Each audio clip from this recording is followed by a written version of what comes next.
But I want to thank everybody for coming today. It's very lovely to see all these people interested in how we can address food insecurity through empathetic business models. It's very important during this day and age. And Maggie Kane is the executive director from A Place at the Table. I look at her as she's a visionary, a missionary, but has one of the kindest hearts that you will see. Her doors are open to everyone, and she's a true believer in compassion. And when you go into A Place at the Table and you're able to sit amongst your community and have these incredible conversations, you will realize that it's all about connection. So I want you to please welcome Maggie Kane and thank her for coming to speak with us today. Thank you. Thank you. That may be the nicest intro I've ever had.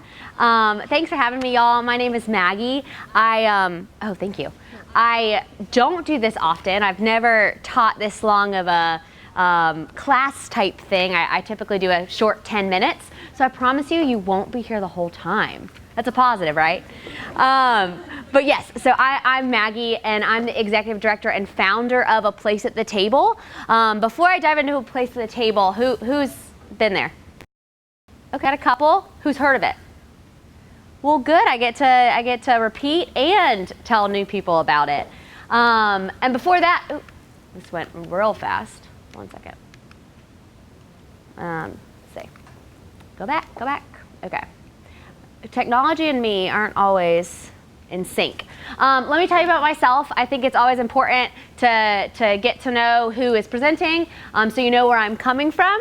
I grew up in Raleigh, not too far from this area, and grew up around here with a wonderful family. I have a twin sister, an older brother. My older brother has a 5-year-old, so he's the love of my life, and he's in this picture right here. I'm a runner. I love running. That's my thing. It's been the way that I have just dealt with a lot of things over the years.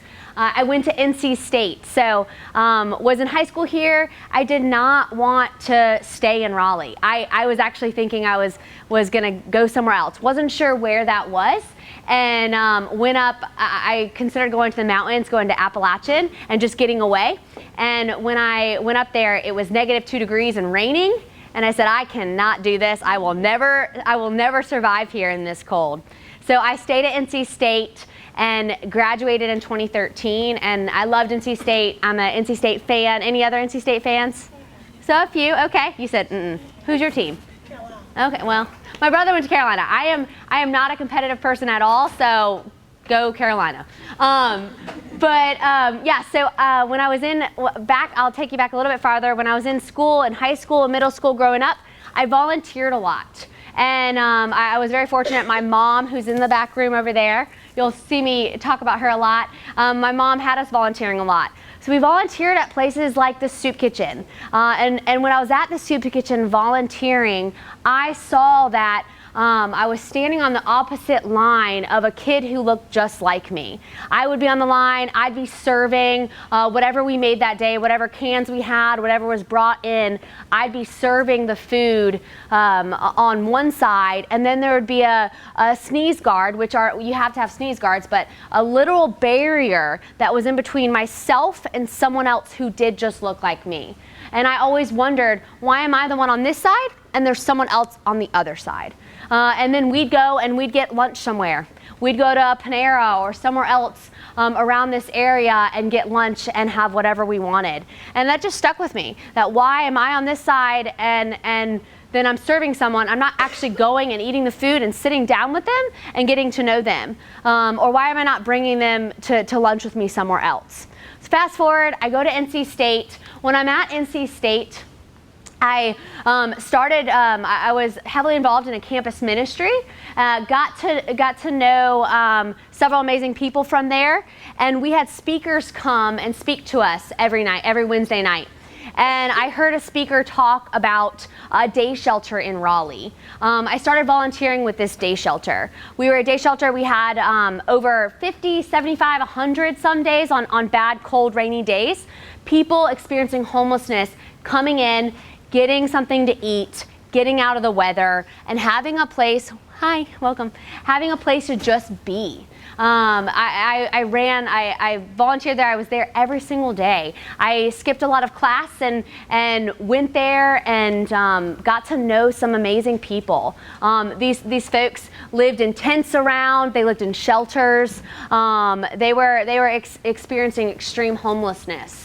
And when I was there and at the end of my I was about to graduate from NC State, I had no idea what I was going to do. I wasn't sure if I was going to get a job somewhere or if I was going to move, if I was going to travel. Wasn't really sure what I was going to do. Didn't know what I wanted to do. But I knew that I could not leave these folks. They had become some of my closest friends. I developed really strong relationships with many of these people who were experiencing homelessness and poverty. And I said, I've got to stay. So I practically begged for a position with them, helped run their day shelter. So my boss hired me, and I became the director of operations at this day shelter. So that just meant every single day I made sure people had what they needed and got to develop strong relationships every day.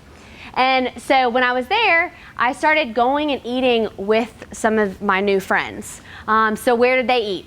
They ate at the soup kitchen. So the roles were reversed, and I went and ate at the soup kitchen with them. And I saw that we would go over there, we'd walk down there about a mile, we'd stand in line outside on a really cold day, not on a beautiful day like this, on a cold day, it might be raining, and then we'd get handed a plate when we walked in. We didn't get to choose what we wanted. So we didn't get to choose, they just handed us a plate, and then we'd have to eat in about 5 minutes so someone else could come in and eat. And there's nothing wrong with that. Soup kitchens, we have one large soup kitchen in downtown Raleigh, and they feed over 300 people in an hour. And that's really important. We have to have the soup kitchens that exist. They fill that hunger need. But what I saw was that in my life, I experience it so differently. I can go wherever I want. Very similar to what I said when I was young growing up. I can go wherever I want. I can choose to eat a salad somewhere or a waffle somewhere. I can choose and have that choice of what I want to eat. And then I can eat and enjoy for hours on end if I want to. And no one is telling me that I have to get up so someone else can come in and eat. And so while I was at the soup kitchen, I started to think, we got to do something different. So I started taking people out for meals. This is when, I'll go back to that. This is when I met my friend John.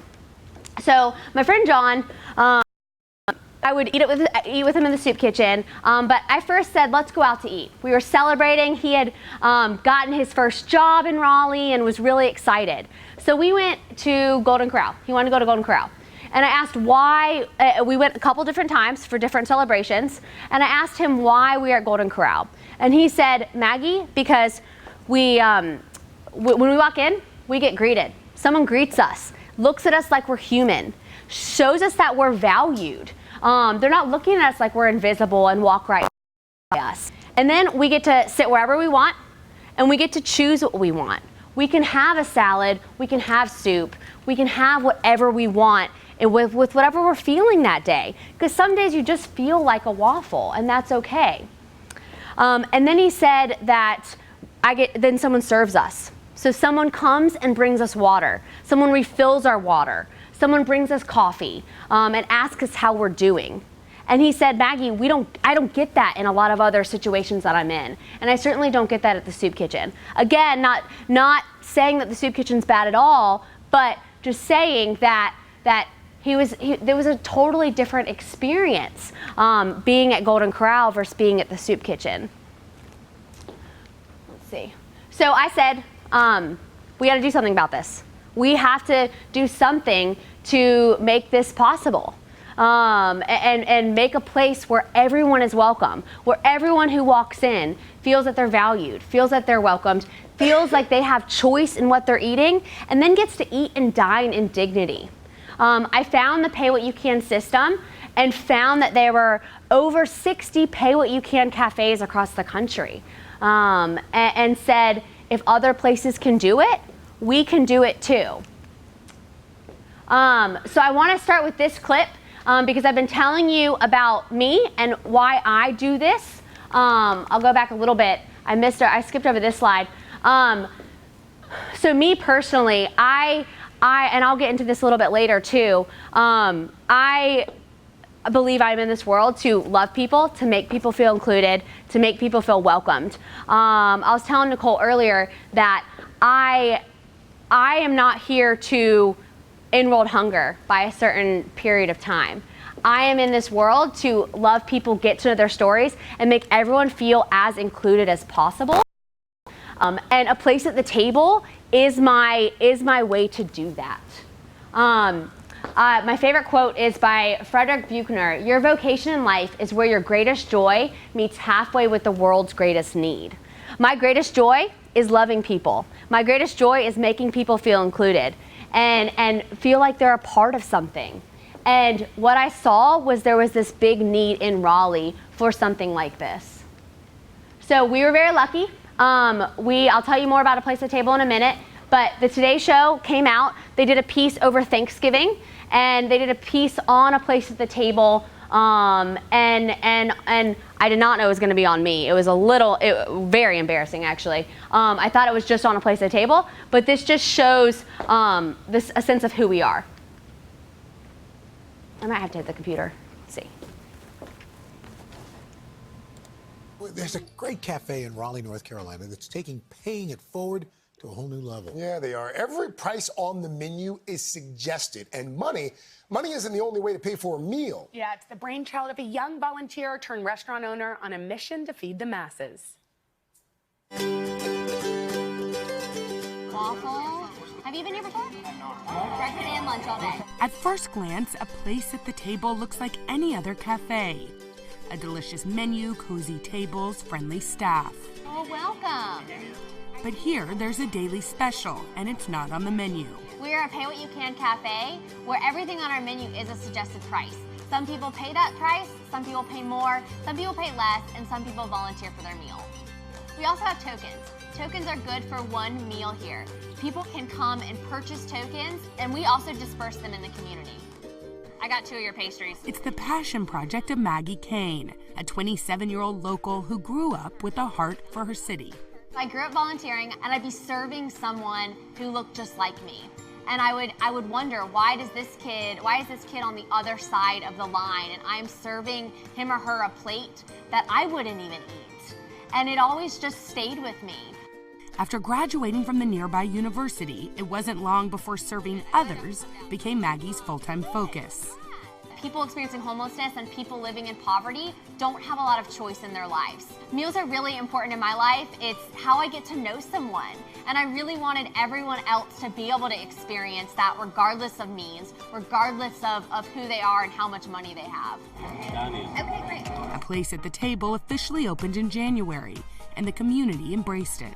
A cup of this soup, the sweet potato. More than 80% of customers pay the suggested price, sometimes even more. We were told for a long time people were going to abuse our system, that people were going to come in here and just scam out a free meal. But that didn't happen, which truly shows that the community is taking care of the community. That enables Maggie to give away meals, upwards of 300 a week. Every single day, we have 30 to 50 people who are volunteering for their meal. They are ordering whatever they want. They are sitting down. They are being served like any other customer. Among the volunteers, local college students who work alongside Maggie in exchange for free food. Being a student is basically a full-time job. It's challenging to get food, and even good food. Being able to come and sit down in a place and have a healthy meal is really important. As for the reviews, well, they speak for themselves. I'm having the red beans and rice, the pulled pork panini. Both of them are excellent. I'm a huge red beans and rice fan, and this is outstanding. But it's not just the food they're raving about. I think the world of Maggie Kane. She is genuine, she's authentic, she means everything she says and does. This place is definitely out of her heart. So cute. And for Maggie, it's not just a mission, but a calling. I believe that I am on this earth to love people. I believe that I am on this earth to spend every single day making people feel valued, important, included in society. I want everyone to feel like they have a place. Way to go, Maggie. It just shows you that one person can change the life of so many. So our mission is to provide a place for community and healthy food for all, regardless of means. I think you heard me say community multiple times, but community health, or that good healthy food, which you'll see some of our food in a little bit, is our tool towards creating community.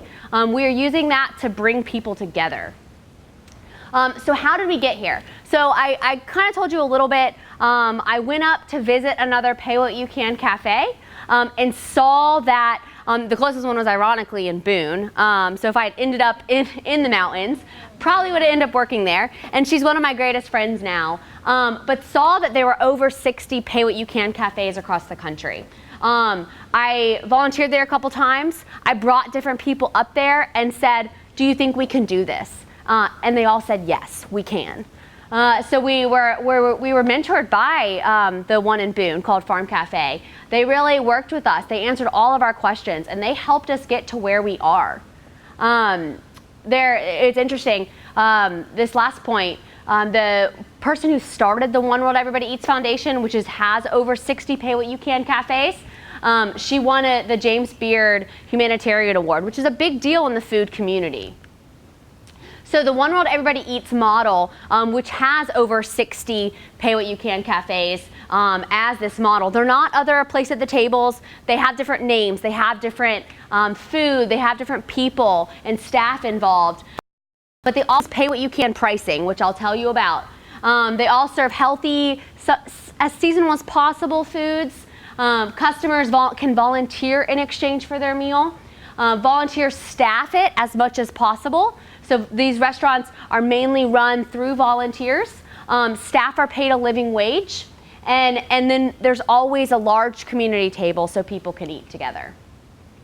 A couple years, this time frame was in 2014. 2014, we started having these conversations. I was still heavily involved in my campus ministry at the time. Still heavily involved in my campus ministry. And I sat down with the pastor who had become one of my greatest friends and said, we should do this. After seeing this cafe, I brought him to see it as well. And he said, I've got you, I will support you. And this church, West Raleigh Presbyterian Church, supported this model. And what we saw was why we needed this for 3 reasons. Lack of community that I've told you about. Food insecurity, and lack of affordable, healthy food for all. Ooh, it's gonna probably click twice. Community being the first. People tend to interact only with people who are similar to themselves. So we tend to hang in the same subgroups, in the same groups, people we go to church with, people we are social with, people we do different clubs with. We tend to hang with people who are similar to ourselves. People are also pretty lonely. There's some crazy statistics on how loneliness really decreases happiness. It decreases your ability to make good choices, to be successful. So we were noticing that there was a lot of really lonely people in this area. And then some people just haven't found welcoming and open communities to be a part of. The second, food insecurity and a lack of affordable, healthy food. We all know this. We all talk about this. North Carolina is the 8th most food insecure state in the nation. It's pretty terrible. 630,000 families here do not have enough to eat. Wake County, 1 in 7 people are food insecure. You're sitting at a round table, that's 1 person out of those tables are secure and do not know where their next meal is coming. So that's why we went through all this and we said, these things exist, these problems exist, we need to do this, we need to place it and make this a solution. So in January 2015, after several months of conversations in 2014, we incorporated it as a business. Any business owners in this room know that you have to march on down to the Secretary of State's office and file articles of incorporation and state that you're going to be a business and pay something. I did that 3 times because I did not know. I had tried to buy books for starting businesses. I had tried to buy books for starting restaurants. I had no idea what I was doing, but I tried and we kept trying until we finally got it. In 2015, we also applied for nonprofit status. So we sent our long paperwork in, spent months filling this paperwork out. Anyone ever start a nonprofit in this room? Yep. So you know, it's a lot of paperwork. It costs a lot of money, and we didn't have any. So a lot of generous people helped us do this and make it happen. Also, in January 2015, we began telling the story. Social media is huge. I was not a social media person before, but I got on it in January 2015, and we told the story about a place at the table. We started sharing the word. We started showing everything that we're doing, whether it's at the Secretary of State's office, dropping the paperwork in the mail, to here's an outreach event we're doing. So we started sharing that story and telling person by person. I probably went on 5 meetings a week, and I was still working at the time, but started telling people about a place at the table and getting more people involved. We built a board of directors. All nonprofits need a board of directors, and they helped us share the story even more. We formed a community advisory board too. Our community advisory board does outreach. So we go out and do outreach at different nonprofits still to this day, and we've been doing it since 2015 by sharing meals, bringing our meal tokens, which I'll tell you about, and the community to know about us. We got to know our community. We began in 2016, so a year of not having a restaurant. I should have said this, we opened in 2018. So in 2015, about a year in 2016, we started holding pop-ups. We said, we can't just keep telling the story. We actually have to live our mission and live what we're doing. So we held pop-ups at different restaurants in downtown Raleigh. We knew we needed to be in downtown Raleigh because that's where there was going to be a mix of people. And so we held pop-ups, which means we popped up in different restaurants for periods of time. So we started naming this Second Saturday Brunch. Every second Saturday, we popped our concept up and we held a brunch. And people ate together and people came together. We had people from all different areas and walks of life coming together, sharing a meal, and then paying what they could at the end of it. It was a real experience to see for me. I have this great visual, and I always have it. At one of the restaurants downtown, there at a long community table we set up, we had someone I know who sleeps in a tent every night, someone I know who I go to the gym with, someone I know who lives in a shelter down the road, and the governor's wife, all sitting at this table having conversation, and then paying what they could at the end of it. Finally, after years, we found a space. Luckily, what got us going is we had started with this idea of a space. It didn't end up working out. So for 3 years post that, in January 2015, search for landlords did not want to rent to us. I remember multiple calls sitting in an office with my pro bono real estate agent who had been doing this for 3 years, and him saying, hey, I have this girl, she has an idea, she wants to open this pay what you can. And before he finished, the phone clicked off. People did not want to hear this. They did not want to buy into it because they did not believe that this would be something that could work in our city. I don't know what they thought. They probably thought that they were just going to be a bunch of homeless people outside, and so they didn't even give us a chance. It was in the third year in 2017, in about July, that my real estate agent said, Maggie, I can't keep doing this. I got lots to do. I can't keep helping you do this. I'm gonna have to stop. And then I got a call from our current landlord saying, we have a space for you. So in August of 2017 is when we took over our space. And now, here's another video, because I love videos, because you got to break it up. And so this is really who we are, and explains our model a little bit. In January of 2018, we officially opened as a Pay What You Can restaurant in downtown Raleigh.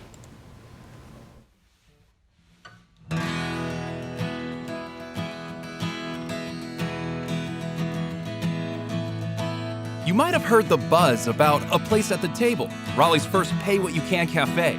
Wondering how to find your place at the table? Here's a quick guide to how it works. At A Place at the Table, everybody eats. Our cafe is working to build a healthy community one meal at a time. Our food is fresh, the space is welcoming, and our approach guarantees no one leaves hungry.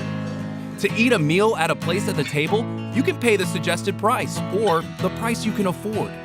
You can also pay with a token someone's given you or volunteer in exchange for a token. To support a place at the table, you can make a tax-deductible donation, tip at the counter, volunteer, or buy a token to give away in the community. No matter what your role is, you'll be part of a community that believes good food brings people together. Come join us soon. There's always a place at our table for you. A Place at the Table, like I said, January of 2018 opened at 300 West Hargett Street. We are downtown, right between Nash Square and between the Warehouse District and the train station. So we are central to downtown, right where we need to be. We are open for breakfast and lunch, Tuesday through Friday, 7 to 2.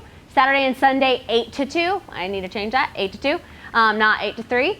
And we have tons of awesome food. How it works, when you walk in, just like you saw, you see large menu boards like you would at any other restaurant. And you get to choose what you want. So you can choose to have a waffle, you can choose to have a salad, you can choose to have a sandwich. And all the prices next to it are suggested prices. What that means is you can choose to pay that, you can choose to pay more. Paying more is done through tipping. Tips are donations. Our staff make a living wage, like I said earlier, so tips go right back into paying it forward for someone else. You can also buy meal tokens. I always carry one. These tokens, Nicole showed you a little bit earlier, but these tokens are full meals for people in this community. So people come in every day, purchase them, and bring them out and give them to folks who may need a meal, who may need a community. They're like gift cards. So you can come in and purchase them for someone else to come in and get a meal. You can also leave them, people do all the time, leave them with us, and we give them to different nonprofit partners, different people in this community who can give them out as well. You can also pay less. We know that some weeks are just harder than others. Some weeks all you've got is $5 for your $6, $7, $8 meal. You can also come in and pay less for your family. We want families to come in. We know it's expensive. So we want people to come in and bring their family of 5 in and get a good meal and pay whatever they can. We are a sliding scale. So paying less is totally okay always. And if you can't pay less, you volunteer with us. So we see anywhere from 30 to 50 people a day volunteering for their meal. And that number is only going up. What that means is you don't have to pay anything. You can come in and you volunteer with us. We don't ask you to volunteer with us because we think people need to work for their meal. I had this this guy who wanted to do this video for us, pro bono, and I was meeting with him a couple weeks ago, and he said, Maggie, I love that you make people work. I love that. I love that you're not just giving people meals, because when he was making some comment, he said, when I see a homeless person, I go and say, hey, here's a towel, go wipe my windows down and I'll give you $1. That's not why we do it. And trust me, we did not go with this man for the video project. But that's not why we do it. We do it because we're inviting you to be a part of the community. You hear me say community a lot because it's the best and most important thing that we do. We're inviting you for that hand up versus that hand out. And what we're finding is people want that hand up. They want to volunteer. They want to be a part of it. So we have large community tables. We're a regular restaurant. A lot of people walk in, you don't even know, as you saw in the video. I like to show that video because you see that we're a regular restaurant. You don't see that we're a nonprofit. So when people walk in, a lot of times they're like, wow, this is a nice restaurant. And then we say the suggested price is X, and they're like, what does that mean? So we look like a regular restaurant, but we have large community tables. So people can sit together. We have lots of individual tables, but we have large tables where people can sit together, get to know each other, have conversation. No matter where they're from, no matter who they are, they can sit together and have this. Yep, volunteer. So we've been open a year. I'm gonna walk through some pictures you can see. It's hard to see a little bit, the lighting's that's kind of bright. But Dino, this is Dino, and he is just such a gem. He is there every single day, no matter what, he is there, and he loves it. So in the beginning, he started coming to us in January of 2018 when we opened, and he did not talk at all, did not say a single word. He sleeps outside. He sometimes goes into a shelter, but he didn't say a single word. And for about 3 or 4 months, we just kind of watched him, and we would say, "Hey, Dino, how you doing? Good." I actually don't think we knew his real name. I don't think he ever told us. And then 4 months in, he started talking a little bit more, telling us a little bit about him. And then a couple months later, you couldn't shut him up. So this is like September time frame. We would bring volunteers. He loves doing dishes. It's his jam. We'd bring volunteers and say, "Hey, Dino, can you show Megan or someone else how to do dishes?" And he would talk through everything. "This is how you do this. This is how you do this. This is how you do this." And again, you couldn't shut him up. In January, we had a news station come and do a news story on A Place at the Table. And one of our managers, Josh, said, "Hey, Dino, can you be interviewed for the news story?" And I was like, "Josh, it's a terrible idea. Don't put him on the spot." And he was like, "Yeah, absolutely." And he talked for 30 minutes about why A Place at the Table was special to him and why he loved it. And now, the man, like, again, you cannot shut him up. And he dances. Last Friday, he was dancing all over the place, all over the restaurant. So that's what we're doing. Yes, he loves our food. I just asked him, he was heading out this morning, and I was like, "Where are you going?" He was telling me he's going to a day shelter, and I said, "Oh, do you eat there?" And he was like, No, definitely not. I only eat here." So yes, our food is really good, and he's getting a good meal. He's getting the only meal. I always send him he loves our chips too. I always send him with a bag of chips. So it's one of the only meals he gets, but he also has a family that welcomes him in every single time he comes in. It works. A lot of people thought we weren't going to work. A lot of people still think we're not going to work. Every day I get some sort of note or message or someone saying, "Are you sure that's working? Are you sure? Are people taking advantage?" No one takes advantage. In being open a year and a half almost, we have had maybe 2 or 3 people take advantage. And that's just life. People take advantage of everything. No matter where you are, people take advantage. But at A Place at the Table, the model works. We see 80% of people paying the suggested price and 20% of people volunteering for their meal, and then a lot in between. So sometimes it's 70-30, sometimes it's 60-40, but that 80-20 model is our picking point. But it does work. In 2018, we were open a year. We gave away 8,200 meals. So 8,200 meals were given to folks who could not afford their meal. Total meals served, just to be able to look at the 2 numbers, 40,000 meals to people in this community. Another cool statistic is pay it forwards. So the reason A Place at the Table is successful is because of this community. They've embraced it. It's not me, it's not our board of directors, it's not our staff. Yes, like I said, the food is good, but it is truly the community coming together and making this happen. Whether it's through volunteering, whether it's through dining there, whether it's through donating, people are making it happen and doing it together. So pay it forward. 25,000 times people paid it forward to make this possible, equaling $136,000. And that's how we're successful, because people pay it forward. You know, I tip everywhere I go. I may add $1, $2, wherever I am, depending, I'll tip. And that tip is what people are doing, making that $136,000 that helps us and makes us run. So people have been super supportive because it's an easy way to pay it forward. And total volunteer hours, 24,000 hours people have volunteered in the cafe. So we do have a full-time staff. We have a chef. Like I said, our food is good. I'm not cooking. I don't cook. I will never cook. And so in the beginning I chopped a lot of things and did whatever they asked, but they are culinary trained. They know what they're doing because they take pride in it, because they believe all people deserve good food. And our food is good. You can get waffles, you can get sandwiches, you can get Pop-Tarts. We have Pop-Tarts. We have this lovely gentleman, his name is Pops. He opens the door every Friday. And so when our chef came on, he said, "I want to do Pop-Tarts." And I said, "I don't think we can call them Pop-Tarts. I'm not sure how that works with Kellogg's, but I don't know if we can. So let's not even go there and then get fined later or anything." So we learned that Pops, who's our door greeter every Friday, he loves Pop-Tarts. So they're called Pops Tarts. And so we have lots of different flavors every day. And I think they're awesome. And most people think they're awesome. Side note, my good friend has a wife that eats, he told me this right after we launched our Pop-Tarts, that eats a Pop-Tart in bed every single night. Anyone else do that? No. Right. I thought that was odd. And the kind she eats is the blueberry uniced kind, not even toasted. Like the worst of the worst Pop-Tarts that exist. So I gave him a blueberry Pop-Tart that we have, and she was like, nah, not the same.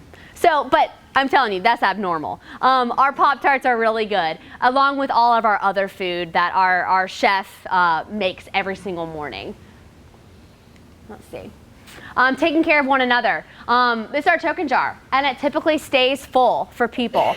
Our community really has embraced the tokens. They are being passed around everywhere. They're in every nonprofit, not every, that's my goal this year, by the end of the year. They're in a lot of nonprofits, so people can just come get a meal whenever they need one, or they want a place to be a part of. But also, they're just being passed around the community. People always ask me, how do people find out about it? How do people know what the token is when they get one? And people know. They know. It's a common thing now in downtown Raleigh. We're a little farther down here, but people know about it.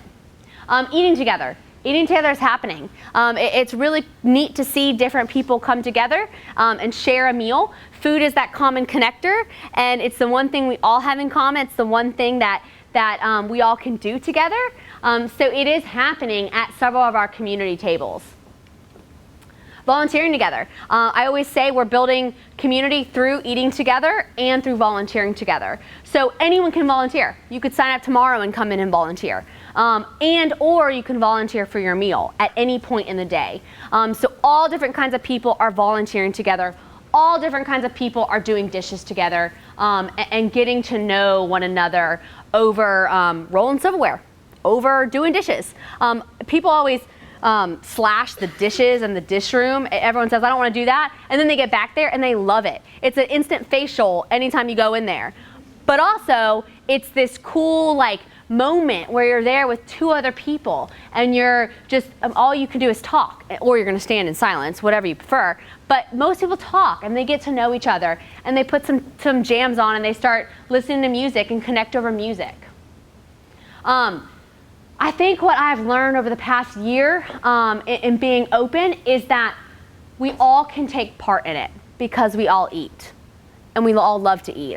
If you don't, that's odd, but we all love to eat. So we all can take part in this. And so that means we're all into making this place for everyone. Like I said earlier, I can't end hunger by 2020. I was not special or different. I just had a dream of creating a place for people to come together, and it worked. But it worked. And so I challenge y'all to also think about, where does your passion and the world's greatest need, my favorite quote that I told you about when I first started, where do those two meet? You don't have to open a restaurant, you don't have to start a nonprofit, but there are things you can do and be a part of. So like I said, let's see what time, 2:12. I only spoke for 45 minutes. It was far more than I thought I was going to. But no, I so appreciate y'all welcoming in and being a part of this cafe, being a part of the conversation. I always leave a ton of time for questions because it is an odd concept, and people always have questions. So fire them at me. Let's see if I have not been asked them. Yeah. I was late, but tell me a little bit about the tokens. How much do they cost? Great, yeah, and I didn't say that, so thank you. They're $10. They're $10 when people come in and purchase them. That doesn't mean when people come in and use them. So we're gonna raffle off some tokens before you leave. And you can come in and use that. That it doesn't mean you have to stay under 10. I don't believe in that. We don't believe in that. You can get whatever you want. You can get a meal. You can get a side. You can get a drink. But when people come in and purchase them for other people, they're $10. Great question. Yeah. I just want to say, I appreciate what you're doing, because I had a vision similar to yours back in 1990. When I went to Harris Public College. Yeah. And got my license to barter, and I went to accommodation homes and nursing home. And it's what they can get. Whether it's $1 or it's 50 cents. And I admire you for that. And I'm going to make sure personally that look it down there. I hope so. And I'm gonna make sure that the well said, I'm gonna pass the word in my sector about your place because that is a good concept and I admire so much. Oh, you just made my, like, you literally just made my day. No clap, no, thank you, claps for you. No, but I love that, and if you ever want to do a pay what you can day and do some barber, let me know. I thank you for doing that too. I actually, one of my ladies yesterday, we set another cool part about what we're doing at A Place at the Table is helping, we're this community connecting spot, and we feel very fortunate to be able to do that. And so we're helping people get jobs if they need it, because we have these relationships and partnerships. And so someone was hiring, and we had a lady who is looking for a job. She is a hustler. She works 3 jobs right now, trying to get her daughter back. And so we set her up with a job interview with one of our partners, and she was like, Maggie, my hair looks awful. Like, I haven't been able to afford a haircut in a long time. So thank you for what you did as well. It's important. Yeah. You're really awesome, man. You really are. And your mom is very proud. I'm sure that there was some seeds that came from her. You know, I feel that she said that you are here to love. And when I think of God, I think of love. So this was the gift that you put in your heart to extend. When I think of food, I think of family. Food has that really powerful way to bring people together. Yeah. You know, even if it was just Thanksgiving or whatever. The fact that this was the concept, because it is so important to share and feel the same at the table, whether you have a home or you live under, you know, whatever. I spent one night at a time under a bridge with a homeless person just to talk to them in Arizona, which was real hot. Ooh, I bet. And what you're doing, I mean, it's just wonderful. Thanks. And you know, you're very special, and that is definitely a gift from God. So. Oh my gosh, thank you. Oh my gosh, thank you. I feel the opposite. I feel I'm the lucky one that I get to do this every single day. It's hard, but I get to do it every day, and I love it. And I think if you ask my mom, she feel the same. She volunteers every Friday morning in the cafe. She was actually, I'm putting her on the spot. She was a teacher here at Wake Tech in accounting. I don't know if anyone take accounting? No, I did not either. She told everyone, I'm gonna put you on the spot, Mom. She told everyone that she was retiring so she could help me open A Place at the Table. And so I asked her the other day, I asked you, I said, you're doing too much, you're volunteering too much at the cafe. And she said, no, brings me purpose. I feel like I find community at A Place at the Table. And it is I'm a person of faith. So we're not faith-based at all because we don't want to be exclusive, but several of the people who have been involved since the beginning, we do this for faith reasons. And when one door, open up the door to faith, but when one door is closed, another has opened. And then one is closed, another is opened. One after another. We used to have a word for God coincidences that we used all the time when we saw them. The best one is I have looked at about 10, 15 different spaces, and I've had a pro bono architect with us since the beginning, and he has drawn up plans for all 15 of those spaces and done it pro bono. And architecture is expensive because it's a lot of time, but he came into our lives and has been with us ever since. So it's been cool to see how this really has been this program that God has put before us. Thank you for that. That was nice. How did you first start out? Obviously after you graduated and you had this idea in your head, how did you get partners to get started with you? Great question. I went to school for international relations and Italian. Basically nothing to do with this at all.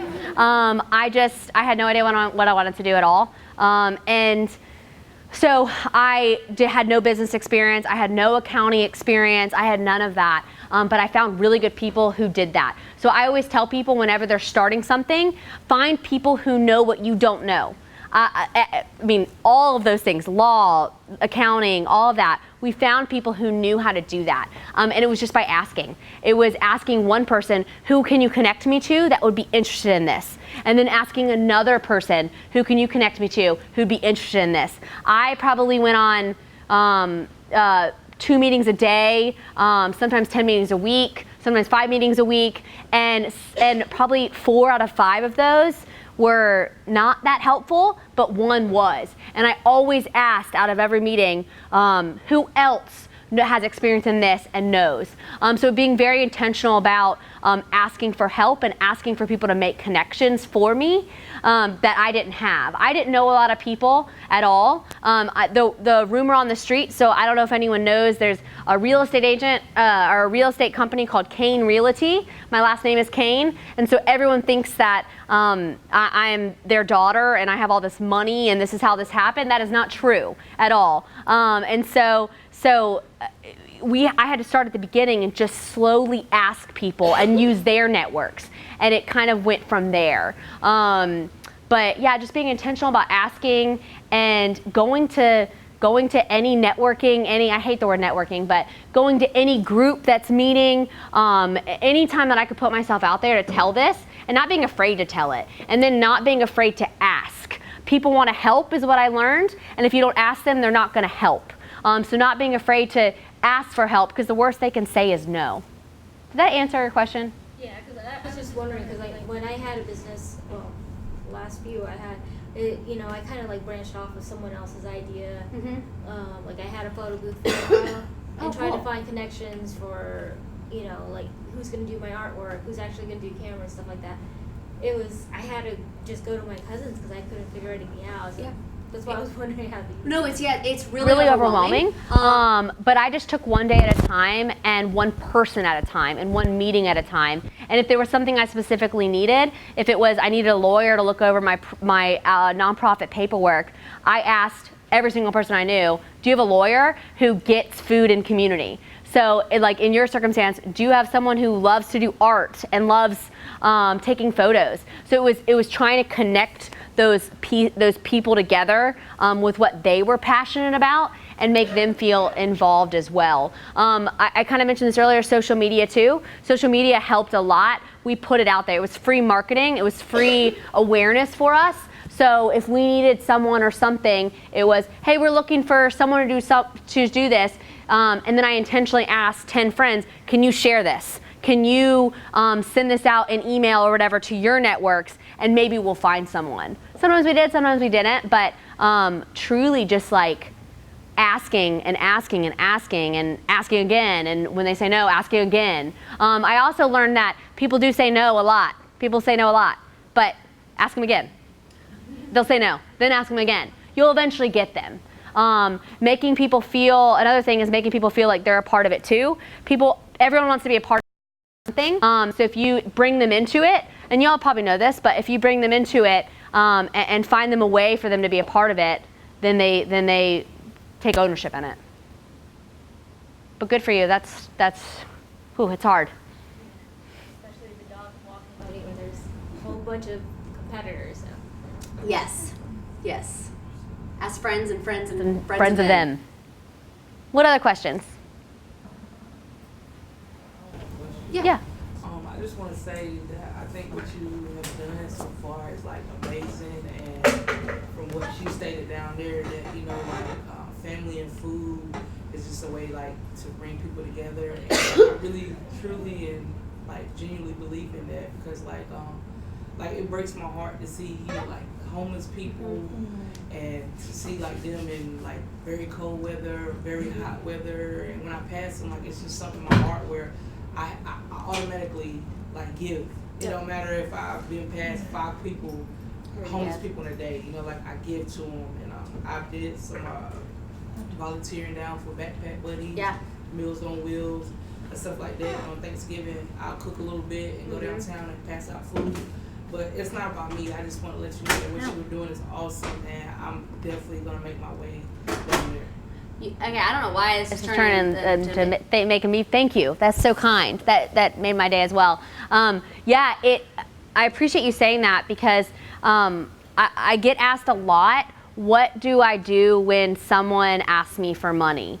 And I always say is, first things first, don't make a person visible and like they don't exist. Similar to my friend John, another one of my friends said to me, yeah, Maggie, people walk like I may be holding a sign and people walk by me and don't even acknowledge I'm there. It's like they're just like stepping over me. And so that's the first thing I say is you don't have to give them money if you don't want to.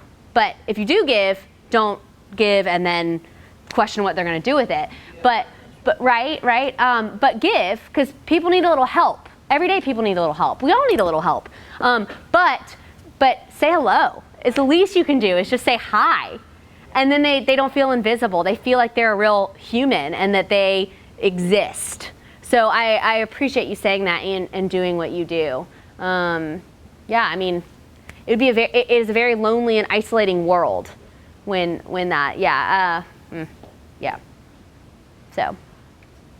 Yeah, go girl. Yeah. Go you. Go all of you guys for even coming to this class.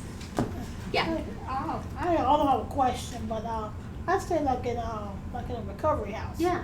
There's a lot of new ladies, sometimes new men that come in, they don't have nothing. Mm-hmm. So is it possible that we could use you guys like a resource to help them out and stuff? Totally. Because, like I said, they come in into treatment, coming out of treatment, they don't have nothing. Yep. They don't have a job or nothing, and they sort of like get down a little bit, and stuff. 1,000%. Definitely, always, anytime of the day.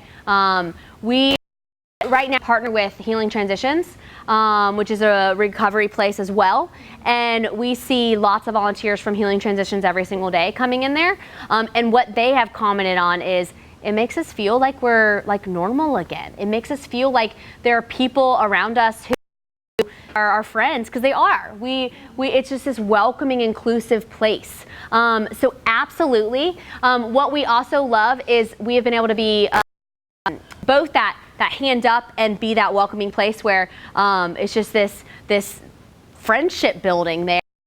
But also, people feel like they have a purpose. So instead of just sitting around, they'll come in and they love bussing tables, they love filling waters, they love greeting people at the door, and then they're able to put it on their resume too. They're able to have this sometimes job training if they want to look at it that way and they want to be in the culinary world, but they also have a community of people who like you call and I'm your reference, like I'm going to say they were a great host. They were a great volunteer employee at a place at the table. So they have this experience around people and they're part of an encouraging place. So we've been able to be a job reference for a lot of people. So please, please, and thank you for being honest about that. Please bring as many people as possible and whenever. We would be honored. Yeah. Just one more thing. So with the pay what you can, and there's different establishments around the country. Any of you guys maybe on Food Network? I'm just so. No, but you know anyone on Food Network? I'm just kidding. I'm just kidding. No, we haven't. That makes something a guy might want to, he does the diners and dives. But, I would love that. I actually know his videographer. You can share. He can pull up in his red little convertible. Yeah. Drive right up to the front. Yeah, no, that would be great. We actually, honestly, yes, we were on the Today Show, and I actually never show that clip. I've probably only showed it once because I don't like that it highlights me, but Nicole asked me to share my journey and who I am. But we were honestly shocked to even be called. We're just like hippies. We just want to be this is like little space downtown. We never thought we would be on something like the Today Show, and it was great for exposure. But I mean, honestly, I tell we have a lot of meetings, y'all. Nonprofits have a lot of meetings, but I tell every meeting before we start, I say, let's remember our mission. Let's remember why we do this. Let's not think of the Today Show. Let's not think of yes, we need to grow. We need to get people in there dining and paying it forward to be successful. But let's remember why we do this and who we do it for. So we always start the meetings with a mission moment is what we call it. So a moment about someone or, why we're doing what we're doing. So it would be great to be on the Food Network, but, we're not hiring someone to go and, market that to all these people. We just want to be who we are. What else? Yeah. First, Thanks so much for coming in. You're really inspirational.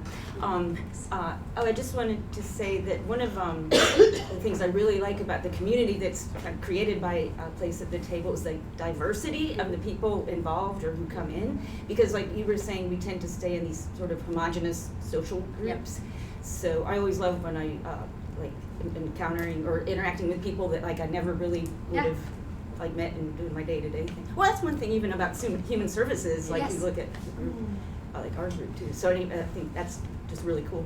Yeah, and a lot of people don't have an opportunity on campuses like this and things like that. So, you know, people go to work or they go to their one thing every day and then they go home. So that people don't interact with people who are different than them or in different circles, who have different passions. It's just easier to stay connected to who we're around and to run life that way. So we want to be really intentional about forcing that and being that place where that can happen. We have a lot to learn from each other, and we have a lot in common, and we have a lot more in common than we think. People always ask me, Maggie, what do I, if I'm sitting at the community table, what do I say? Like, what's the first thing I say? One of my friends said, I don't want to say like, how are you if I know that he slept outside last night. And I said, one, you can say how are you, because everyone has feelings and emotions, but where are you from? We're all from somewhere. We all have an answer to that. We all can answer that. And it starts the conversation. And then you realize, wait, you're from that town? Oh, I'm from that town too, or I'm from close to there. And then it spirals from there.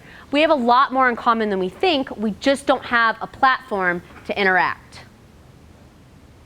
And I so appreciate y'all's questions. I appreciate you getting our community. I mean, I've been ingraining community if you didn't get that. But a lot of people don't. And I was telling Nicole earlier, yes, 8th most food insecure state in the nation. Yes, it's a problem. Yes, healthy food.